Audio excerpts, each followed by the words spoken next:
வணக்கம். நான் உங்கள் இளங்கோ. இப்போ எங்கே நிற்கிறோம்னா மூக்கையூர் ஆர்ப்பாரில் நிற்கிறோம். இந்த விசைப்படகுகளுக்கு 60 நாள் தடை காலம் இப்போ கிட்டத்தட்ட நெருங்கி போகுது. இன்னொரு 15 நாள் தான் இருக்குது. மீனவர்கள் வந்துக்கிட்டு இந்த 15 நாள் கழித்து பல லட்சங்களை செலவழித்து தான் கடலுக்கு போய் தான் வாழ்வாதாரத்தை பார்க்க வேண்டியிருக்கு. இந்த சூழ்நிலையில் மத்திய மாநில சர்க்கார்கள் டீசல் ரேட்டில் கூட்டி வச்சுட்டாங்க. ஏற்கனவே இந்த ஒரு போட்டுகளுக்கு டீசல் ஒரு நாளைக்கு 1000 600 வரை ஓடுது. ஆமாம், அப்போ இப்போ 101 ரூபாய் டீசலு. 101 ரூபாய்னா 800 லிட்டர் பிடிச்சாங்கன்னா இப்போ 81,000 ரூபா. அவங்க சாப்பாடு செலவு எல்லாத்தையும் சேர்த்தா அந்த 800 லிட்டர் ஓட்டுறவங்களுக்கு 1 லட்சம் வந்துடுது. அப்போ 1000 லிட்டர் ஓட்டுறவங்களுக்கு எப்படி அப்போ 1 லட்சத்தை கடந்துடுது. ஆமாம் நண்பர்களே, அதனால் இப்போ நான் என்ன சொல்ல வர்றேன்னா, மத்திய மாநில சர்க்காருக்கு தான் அந்த பதிவு. மீனவர்கள் வாழ்வாதாரங்களை கெடுக்கிற மாதிரி அப்பப்போ டீசல் ரேட்டு கூடி போய்கிட்டே இருக்குது. மற்ற கரையை உள்ள தொழில்கள்லாம் தள்ளிட்டு கூட போயிடலாம், சைக்கிள் வச்சு அழுதிட்டு கூட போயிடலாம். ஆமாம், இந்த இதுகளெல்லாம் வந்துக்கிட்டு தள்ளிட்டு போக முடியாதுங்க. கடலில் வந்து டீசல் கண்டிப்பாக தேவைப்படும். ஆமாம், அதனால் டீசல் இன்றைக்கி 101 ரூபாய் ஆகிட்டு. இந்த 101 ரூபாய்னா என்ன செய்ய போகிறாங்கன்னு தெரியலை. ஆமாம், இப்படி டக்குன்னு டீசல் ரேட்டுகளை ஏற்றுனாங்கன்னா நாங்கள் மீனவர்கள்லாம் எப்படி வாழ போகிறோமே தெரியலை. அங்கிட்டு பார்த்தா ஸ்லோன்காரங்க பிடிச்சி போயிடுறாங்க.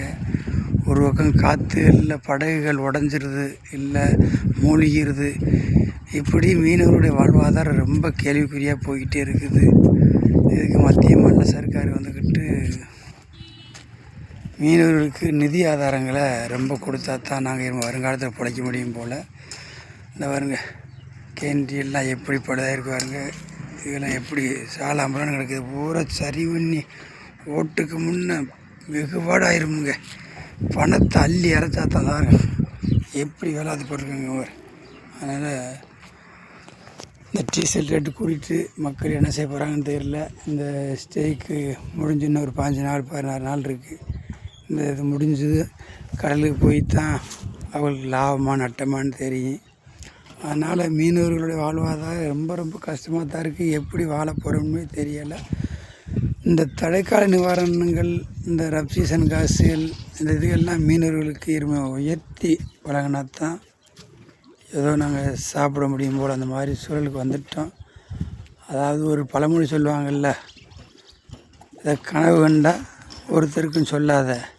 ஆமாம், கனவு கண்டா ஒருத்தருக்கும் சொல்லாதன்னு ஒரு சொல்லுவாங்கள்ல, அது மாதிரி மனிதனுடைய வாழ்க்கை பூரா போய்கிட்டு இருக்கு. ஏன்னா டீசலோடைய அவங்க இஷ்டத்துக்கு ஏற்றுனாங்கன்னா என்ன செய்கிறது? நாங்கள் கடலுக்கு ஓட்டுறவங்களுக்கு தான் எங்களுடைய வழி தெரியும். ஆமாம், அவங்க வாட்டில் ஏற்றி வச்சுக்கிறாங்க. எப்படி அந்த டீசல் ரேட்டு குறைஞ்சாலும் ரேட்டை குறைக்க மாட்டேங்காங்க, கூட்டும் போக மட்டும் சரட்டுன்னு கொட்டிடுறாங்க. எப்படித்தான் அப்போ மக்கள் தான் சரியில்லைன்னு என்னால் சொல்ல முடியும். ஏன்னா ஒரு காலங்களில் முன்னையெல்லாம் மக்கள் களத்தை இறங்கி போராடினாங்க. இப்போ எதுக்குமே மக்கள் போராடுறதில்ல.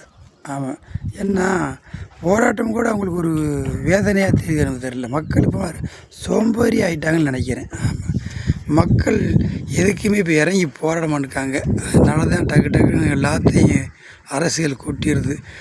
ஒரு நாட்டை எந்த அரசு ஆளுதோ அது மாதிரி தான் நாட்டு மக்கள் இருப்பாங்க அப்படின்னு சொல்கிறது யதார்த்தமான உண்மை. அதனால் மீனவர்கள் ஐயா நம்ம வந்துக்கிட்டு இந்த ஓட்டு போடும்போது, ஓட்டு கேட்க வரும்போதெல்லாம் டக்குன்னு என்னமோ வாயிணிச்சு மாங்காய் பிடிச்சின்னு ஓட்டு போட்டுடுறாங்க. அதே மக்களுடைய அறியாமையாக தெரியுது. இனிமேல் இது இப்படிலாம் அடுத்தவங்களை சொல்லிக்கிறதுக்கு நம்ம வந்துக்கிட்டு சொல்கிறதுல வேலை இல்லைங்க. நம்ம வாழ்வாதாரத்தை நம்ம தான் பார்க்கணும் அப்படின்னு சொல்கிற சூழலுக்கு உருவாயிட்டு. ரெண்டாவது, நாங்கள் மத்திய மாநில சர்க்காருக்கு ஒரு மீனவர் சார்பாக ஒரு கோரிக்கை வைக்கிறோம்.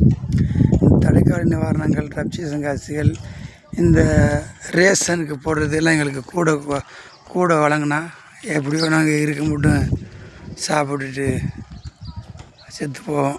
ஆமாம், அதான் எங்களால் சொல்ல முடியுது. இப்படிலாம் ரேட்டு டீசல் கூட்டி வச்சு என்ன நாங்களாம் எப்படி பிழைக்கிறது? என்ன 10 லிட்டரு 20 ரூபா ஓட்டுறோம், 1000 லிட்டருந்து 800 லிட்டர் வரை ஓட்டுறோம் ஒரு நாளைக்கு. இப்போ நாங்கள் எப்படி தான் வாழ போகிறோமே தெரியலை. அதனால் மத்திய மாநில சர்க்கார்கள் இந்த டீசல் விலையை குறைக்கணும்னு சொல்கிறத கேட்டுக்கிட்டு எங்கள் மீனவ சமுதாயத்தின் சார்பாக இந்த கோரிக்கையை வைக்கிறோம். நான் உங்கள் இளங்கோ. மீண்டும் சந்திப்போம். இந்த மாதிரி வீடியோவை பார்க்க நினைக்கிறவங்க இதுக்கு ஒரு ஷேர் பண்ணி விட்ருங்க, ஒரு லைக் போட்டுருங்க. நன்றி.